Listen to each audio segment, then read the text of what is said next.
બોલો સ્વામિનારાયણ ભગવાનની, લક્ષ્મીનારાયણ દેવની, રાધારમણ દેવની જય, રૂપાળા ઘનશ્યામ મહારાજની જય. ઈષ્ટદેવ પરમ કૃપાળુ પરબ્રહ્મ પરમાત્મા ભગવાન સ્વામિનારાયણ ભગવાનની પૂર્ણ કૃપાથી પરમ પૂજ્ય ધર્મ ધુરંધર 1008 આચાર્ય મહારાજ શ્રી રાકેશ પ્રસાદજી મહારાજ એમના આશીર્વાદથી ઝાલાવાડની આ પવિત્ર ધરામાં સ્વામિનારાયણ ભગવાનના સખા એવા બ્રહ્માનંદ સ્વામીની દિવ્ય પરંપરાના સંત પરમ વંદનીય પ્રાતસ્મરણીય સદગુરુવર્ય રામકૃષ્ણદાસજી સ્વામી દ્વારા 25 વર્ષ પહેલાં અહીંયા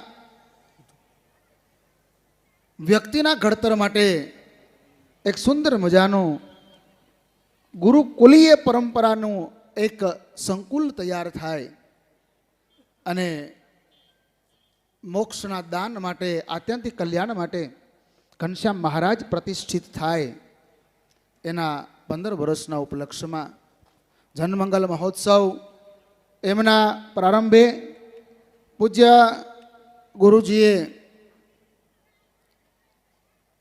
અહીંયા એક રૂપક દ્વારા અને સત્સંગી જીવનના પ્રારંભ દ્વારા સુંદર મજાનો સંદેશો આપ્યો. સ્વામિનારાયણ ભગવાનનું પ્રાગટ્ય થયું, સંતોને દેશ દેશાંતરમાં વિચરણ માટે મોકલ્યા અને એ પણ સ્વાંત સુખાઈ પૂરતું નહીં પણ બહુજન હિતાયની ભાવનાઓની સાથે. એટલે મને એવું લાગે છે કે આ જનમંગલ મહોત્સવ એ નામ સાર્થક છે. માત્ર થોડા વ્યક્તિનું મંગલ નહીં પણ સમગ્ર જગતનું મંગલ થાય આવી ભાવનાની સાથે આ મહોત્સવનો પ્રારંભ થઈ રહ્યો છે. બ્રહ્માનંદ સ્વામીની પરંપરા અને અમારી અહીંયા જૂનાગઢના સંતો જે છે એ ગુણાતીત પરંપરાના સંતો આજે નહીં, સ્વામિનારાયણ ભગવાન હતા ત્યારથી આ બંને દિવ્ય પરંપરા એની આત્મીયતા રહી છે. બ્રહ્માનંદ સ્વામી જૂનાગઢનું મંદિર તૈયાર કરાવે અને એ મંદિર તૈયાર થાય અને ગઢપુરમાં સ્વામિનારાયણ ભગવાનને એમ કે મંદિર તૈયાર થયું છે, હવે કોઈ મહંતની નિયુક્તિ કરો. આ કેટલી નિસ્પૃહિતા બ્રહ્માનંદ સ્વામીની. વડતાલનું મંદિર તૈયાર થતું હોય અને સ્વામિનારાયણ ભગવાન બ્રહ્મ મુનિને કે ચાલો અને જોડી લેવાય, નો ઊભા રહે અને પૂછે નહીં કે મહારાજ આ મંદિરનું કામ બાકી અને મારે કેટલો સમય તમારી સાથે આવવાનો છે. Not second thought.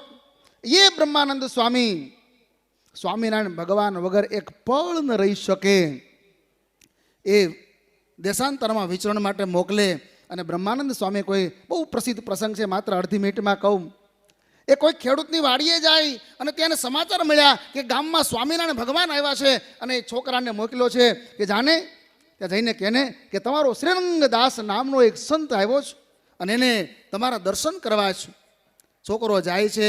મહારાજે એ છોકરાને કહ્યું કે તારી વાડીએ તારું કામ મૂકીને તો આવ્યો? તો કે ના ના, મારું કામ મૂકીને નથી આવ્યો, મારું કામ તો એ કરશે. અરે એ શું કરે? એવા એવા શબ્દો મહારાજે એ બ્રહ્માનંદ સ્વામી માટે કહ્યા, શ્રીરંગદાસ માટે કહ્યા. અને પછી કહ્યું તારી વાડીમાંથી એને કાઢી મૂક, એને ક્યાં તે બેસવા દીધો? તારું કામ બગાડીને તો ક્યાં આવ્યો? અને છોકરાને સાકાર આપીને વળાવ્યો. અને અહીંયા શ્રીરંગદાસજી એ છોકરાની રાહ જોઈને ઊભા છે અને છોકરાએ દૂરથી જોયું તો એ શ્રીરંગદાસજી અને બ્રહ્માનંદ સ્વામી બેઠા છે. આને એમ થયું કે મારું કામ બગાડ્યું, આજ મારો બાપ મને ખીજાશે. મારું પાણી પાવાનું કહીને ગયો હતો પણ આને તો કંઈ કર્યું નથી. અને જ્યાં જઈને જોવે ને તો કૂવામાંથી ઓટોમેટિક પાણી આવે. એમ ગુણાતીતાનંદ સ્વામી કહે ને, મહેનત કરે માનવી તો 5 વીઘા પાય, પણ રામ રીજે રાઘવા તો 9 ખંડ લીલા થાય. એ આખો દિવસ મહેનત કરે તો 1-2 વીઘા એ પાણી પીવે, એને બદલે આખું ખેતર એ પાઈ દીધું. આ બ્રહ્માનંદ સ્વામીની તાકાત તમે જો. છોકરાએ કીધું કે એને તો કાંઈ તમારી પડી નથી, એને કાંઈ તમારી જરૂર નથી.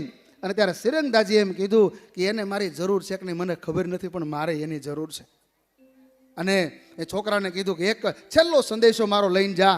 અને પત્તામાં જે લખી દીધું પ્રસિદ્ધ કીર્તન, સુણો ચતુર સુજાણ, સુણો ચતુર સુજાણ, એમ ન ઘટે રે તમને દીનાનાથજી. અદ્ભુત કીર્તન. મને એ પંક્તિ બહુ ગમે છે.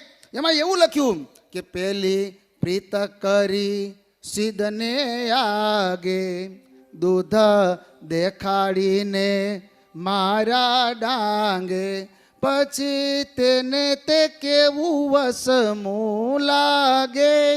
સુણો ચતુર સુજા